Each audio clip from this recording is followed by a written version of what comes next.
বন্ধুরা দেখো, তোমাদের সাথে আজকে রসের টইটুম্বর এই ল্যাংচা রেসিপিটা শেয়ার করব। দেখতেই পাচ্ছ ল্যাংচাগুলো কতটা রসালো স্পঞ্জি হয়েছে। তো চলো দেরি না করে শুরু করা যাক। মিষ্টিটা মা একটা কেটে দেখাচ্ছে, দেখো ভেতরটা কতটা রসে একেবারে টইটুম্বর হয়ে গেছে, আর একদম নরম তুলতুলে, গালে দিলেই গলে যাবে, এত সুন্দর হয়েছে। তো চলো রেসিপিটা তোমাদের সাথে শেয়ার করি। শুভ দুপুর বন্ধুরা, আজকে জাস্ট আকাশটার ভিউ দেখো, কত সুন্দর একটা আবহাওয়া। তো আজকে তোমাদের সাথে ছানা বাদে আমরা ময়দা দিয়ে ল্যাংচার একটা নতুন রেসিপি শেয়ার করব। তো চলো দেখা যাক। তো প্রথমে একটা বোল নিয়ে নিয়েছি, এবার এই কাপে মেপে সুজিটাকে দিয়ে দিচ্ছি। সম পরিমাণে নিয়েছি ময়দাটাকে দিয়ে দিচ্ছি। এবার সম পরিমাণে ফুল ক্রিম গুঁড়ো দুধটা নিয়ে নিয়েছি। তোমরা চেষ্টা করবে সবসময় ফুল ক্রিম গুঁড়ো দুধটা নেওয়ার। এবার এক চুটকি খাবার সোডা নিয়ে নিয়েছি আর সামান্য একটু লবণ। এবার এগুলোকে একসাথে একটু মিক্সড করে নেব। এগুলোকে সব মিক্সড করে নিয়েছি। এবার 2 চা চামচের মতো ঘি দিয়ে দেব। এবার এই ঘিটাকেও এর সাথে মাখিয়ে নেব। আসলে এখানে তেলও ব্যবহার করা যায়, সোয়াবিন তেল। তবে বন্ধুরা, তোমরা যদি তৈরি করো তাহলে সবসময় চেষ্টা করবে ঘিটা দেওয়া। এতে করে ফ্লেভারটা খুব দারুণ আসে আর মিষ্টিটাও অনেক সফট হয়, সুন্দর হয় খেতে। এই দেখো বন্ধুরা, সব কিছু উপকরণ সুন্দর করে ঘির সাথে মিক্সড করে নিয়েছি। এবার জ্বালিয়ে রাখা দুধ আমি একটু একটু করে দেবো আর এটা মাখতে থাকবো আর কি। এবারে বেশি পরিমাণে দুধ দেওয়া যাবে না, অল্প অল্প করে দেবো আর মাখবো।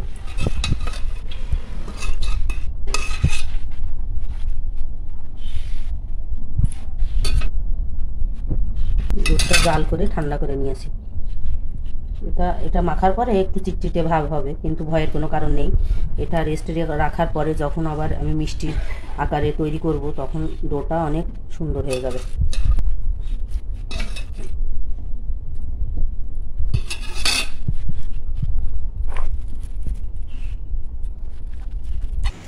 ভাবছো কি যে এটা আবার কিভাবে মিষ্টির সাথে করবে?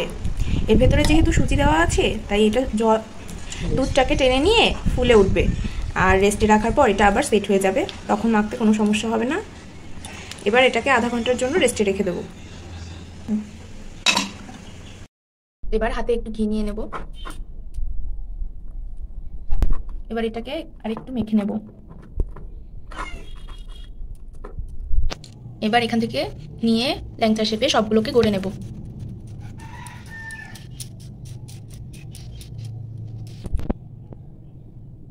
এই যে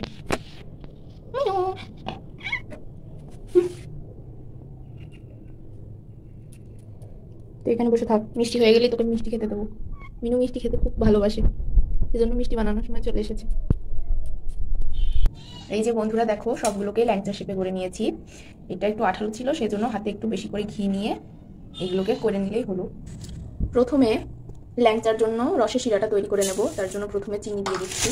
যেহেতু অনেকগুলোই ল্যাংচা তৈরি হয়েছে, সেজন্য 2 কাপ পরিমাণ চিনি নিয়েছি, আর যা নেব তার 1.5 গুণ, অর্থাৎ 3 কাপ পরিমাণ এখানে জল নিচ্ছি। ফ্লেভারের জন্য একটা এলাচ থেতো করে দিয়ে দিয়েছি। এই রসের শিরাটা একটা দুটার অথবা চিটচিটে এরকম কিছুই হবে না, শুধুমাত্র চিনিটা গললে যে পাতলা একটা শিরা তৈরি হবে সেটাই করব। এই যে চিনিটা গলে শিরাটা তৈরি হয়ে গেছে, এবার এটাকে ছেঁকে নেব।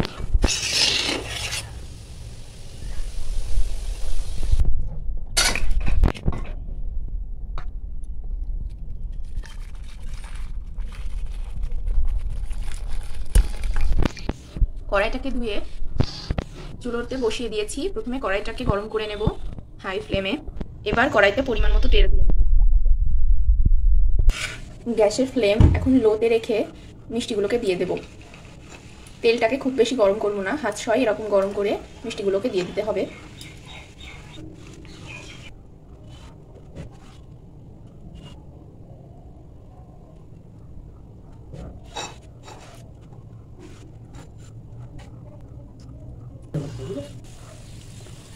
এই মিষ্টিগুলো তেলের ভিতরে দেওয়ার পরে এটাকে কোনো হাতা বা খুন্তি কিছু দিয়ে নাড়াচাড়া করা যাবে না, এগুলো নিজের মতোই ফুলে উঠবে। বেশ কিছুটা সময় পর এটাকে উল্টিয়ে উল্টিয়ে দেবো। দেখো বন্ধুরা, নিজে থেকেই কিন্তু মিষ্টিগুলো ভেসে উঠছে, আর ভেতরটা স্পঞ্জি হয়েছে। মিষ্টিগুলো কি সুন্দর ফুলে উঠেছে দেখো। এটাকে ল্যাংচার যে কালার সেরকম একটু লালচে হওয়া পর্যন্ত একটু ভেজে নেব, তারপর নামিয়ে নেব। দেখো বন্ধুরা, বাইরে কি সুন্দর বৃষ্টি হচ্ছে, বাতাস হচ্ছে, আর আমরা এখানে ল্যাংচা রান্না করছি। আর এই মিষ্টি ভাজতে ভাজতে ঘিয়ের যে একটা সেন্ট আসছে না, নিজেকে সামনে রাখা বড়ই কঠিন। তো যাই হোক, প্রায় হয়ে গেছে, এবার এগুলোকে তুলে নেব। সবগুলোকে তুলে নিয়েছি, এবার বাকিগুলোকেও এইভাবেই ভেজে নেব।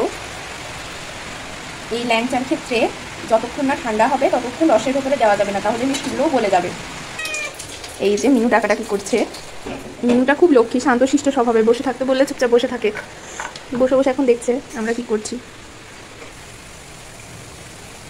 এই মিষ্টিগুলোও ভাজা হচ্ছে। মিষ্টিগুলো অনেকটাই ঠান্ডা হয়ে গেছে, এবার শিরার ভেতরে দিয়ে দেবো।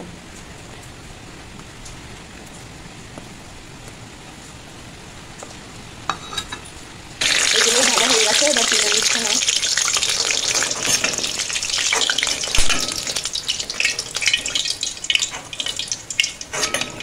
এরপর এগুলোকে আমরা কালো জামের শেপে করে নেব।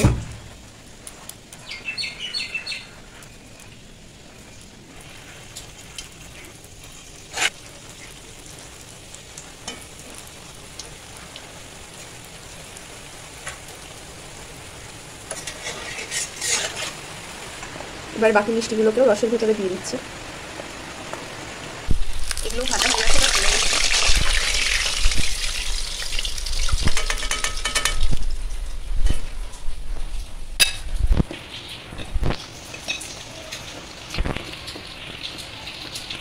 এবার কিছুক্ষণ ঢাকা দিয়ে রাখবো।